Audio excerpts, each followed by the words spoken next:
اگر آپ دوسری شادی کرنا چاہتے ہیں تو یہ ویڈیو آپ کے لیے ہے، اس کو لازمی دیکھ لیجئے۔ حکومت نے دوسری شادی کے لیے سخت شرائط کا اعلان کر دیا ہے، بلکہ ہدایات جاری کر دی ہیں۔ دوسری شادی ہو، کم عمری کی شادی ہو، طلاق یافتہ ہو یا خلا جس نے لی ہو، اس کے لیے بہت سخت شرائط جو ہیں وہ کر دی گئی ہیں، اور اس کی وجہ بھی میں آپ کے ساتھ شیئر کروں گا۔ ویڈیو کو شیئر کر لیجئے، چینل کو سبسکرائب کر لیجئے۔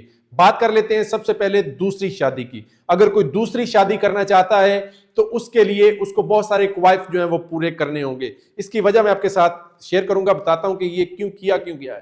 اور دوسری شادی کرنے والوں کو سب سے پہلی جو شرط ہے وہ مجاز اتھارٹی سے جو اجازت نامہ ہے وہ لینا پڑے گا۔ مجاز اتھارٹی کون سی ہے؟ یونین کونسل ہے، لوکل گورنمنٹ ہے، چیئرمین یونین کونسل ہے۔ ان تینوں سے آپ کو اجازت نامہ لینا ہوگا، یعنی ان تینوں کے دستخط شدہ جو اجازت نامہ ہے وہ آپ کے پاس ہونا چاہیے، پھر آپ دوسری شادی کر سکتے ہیں۔ اور اگر آپ کے پاس یہ نہیں ہوتا تو پھر آپ دوسری شادی نہیں کر سکتے۔ اب اس میں کم عمری کی جو شادی ہے، یعنی 17 18 سال کی اگر کوئی لڑکا یا لڑکی شادی کرنا چاہتا ہے تو اس کے لیے اس کے پاس بے فام ہونا چاہیے، اس کے پاس برتھ سرٹیفکیٹ ہونا چاہیے، اور اس کے پاس اسکول کا سرٹیفکیٹ جو ہے وہ ہونا چاہیے۔ اگر یہ تینوں ہوتے ہیں تو پھر بھی آپ کو مجاز اتھارٹی سے، متعلقہ اتھارٹی سے اجازت نامہ لازمی ہے۔ اب اس کے بعد آ جاتے ہیں جو طلاق یا خلا کے حوالے سے کیا شرائط ہیں وہ بھی سامنے آ گئی ہیں۔ اگر کسی نے طلاق دی ہے یا طلاق لی ہو تو وہ خلا ہو گیا۔ طلاق کی آپ کے پاس تصدیق شدہ کاپی ہونی چاہیے، اور پھر آپ کے پاس وہ اجازت نامہ ہونا چاہیے جو متعلقہ اتھارٹی سے آپ نے وصول کیا ہے، تو پھر آپ دوسری شادی کر سکتے ہیں۔ اگر آپ کے پاس خلا کے کاغذات نہیں ہیں تو آپ دوسری شادی نہیں کر سکتے۔ آپ کے پاس خلا کے تصدیق شدہ کاغذات ہونے چاہیے، اور پھر مجاز اتھارٹی کا لیٹر آپ کے پاس ہونا چاہیے، اجازت نامہ آپ کے پاس ہونا چاہیے، تو پھر آپ دوسری شادی کر سکتے ہیں۔ اب آ گیا بیوہ کی شادی کے لیے کیا ضروری ہے۔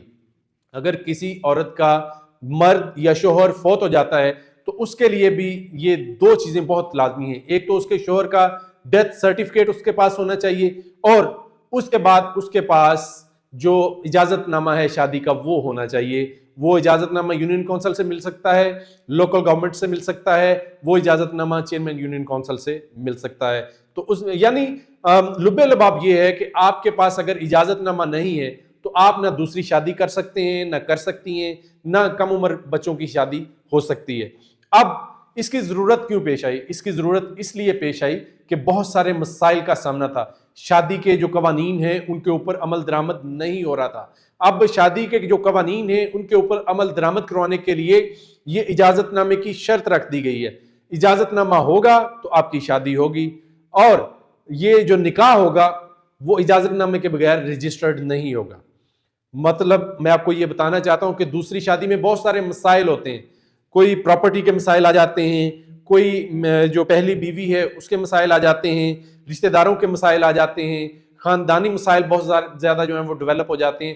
تو اس کو ختم کرنے کے لیے اس اجازت نامے کی شرط رکھی گئی ہے۔ اب جب کوئی بھی شخص دوسری شادی کے لیے اجازت نامہ لینے جائے گا تو وہ یقینی طور پر وہ تمام وجوہات یونین کونسل میں چیئرمین یونین کونسل کو بتائے گا، یا یونین کونسل کے سیکرٹری کو بتائے گا، یا لوکل گورنمنٹ میں جا کر بتائے گا۔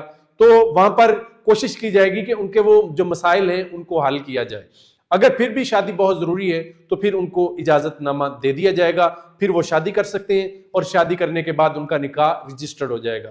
اگر ان کا نکاح رجسٹرڈ نہیں، یہ اجازت نامہ نہیں ہوتا تو ان کا نکاح جو ہے وہ رجسٹرڈ نہیں ہو سکتا۔ اس میں اور جو بہت سارے مسائل تھے وہ کم عمری کی شادی کے تھے، یعنی 10-12 سال کی عمر میں بچوں کی شادیاں جو ہیں وہ کی جا رہی تھی۔ تو شادی کی شرط تو آپ کو پتا ہے کہ کم عمر، بہت زیادہ کم عمری میں شادی جو ہے وہ نہیں ہو سکتی۔ تو جب وہ اجازت لینے جائیں گے تو فوری یہ معاملہ جو ہے وہ پکڑا جائے گا۔ ادروائز یہ شادیاں ہو رہی تھیں، اور سم ٹائم تو بالکل شادی نکاح ہونے کے قریب ہی کوئی شکایت کرتا تھا تو پولیس پہنچ جاتی تھی، تو پھر اس شادی کو رکوایا جاتا تھا۔ تو ان تمام مسائل سے بچنے کے لیے، اس تمام صورتحال سے بچنے کے لیے اب آپ کے پاس اجازت نامہ ہونا جو ہے وہ لازمی ہے۔ تو اجازت نامہ ہوگا تو آپ بہت سارے مسائل سے، بہت ساری دشواریوں سے بچ سکتے ہیں۔ آپ اس حوالے سے کیا سوچتے ہیں؟ کمنٹ لازمی کرنا ہے۔ یہ قانون جو ہے یہ پورے خیبر پختونخوا میں اس کا عمل درآمد شروع ہو چکا ہے۔ یہ قانون پورے خیبر پختونخوا میں لاگو کر دیا گیا ہے. متعلقہ جتنی اتھارٹیز ہیں، لوکل گورنمنٹ، جو نکاح خواہ ہیں، جو مولوی حضرات ہیں، جو یونین کونسل کے سیکرٹریز ہیں، جو چیئرمین یونین کونسلز ہیں، ان کو بتا دیا گیا ہے کہ آئندہ سے آپ نے اجازت نامے کے بغیر کسی کو نکاح کی اجازت نہیں دینی. اجازت نامہ ہوگا تو نکاح ہوگا، اگر اجازت نامہ نہیں تو نکاح نہیں ہو سکتا، وہ پھر غیر قانونی ہوگا. آپ اس حوالے سے کیا سوچتے ہیں، کیا رائے رکھتے ہیں؟ آپ کمنٹ میں لازمی بتائیے. چینل کو سبسکرائب کر لیجیے.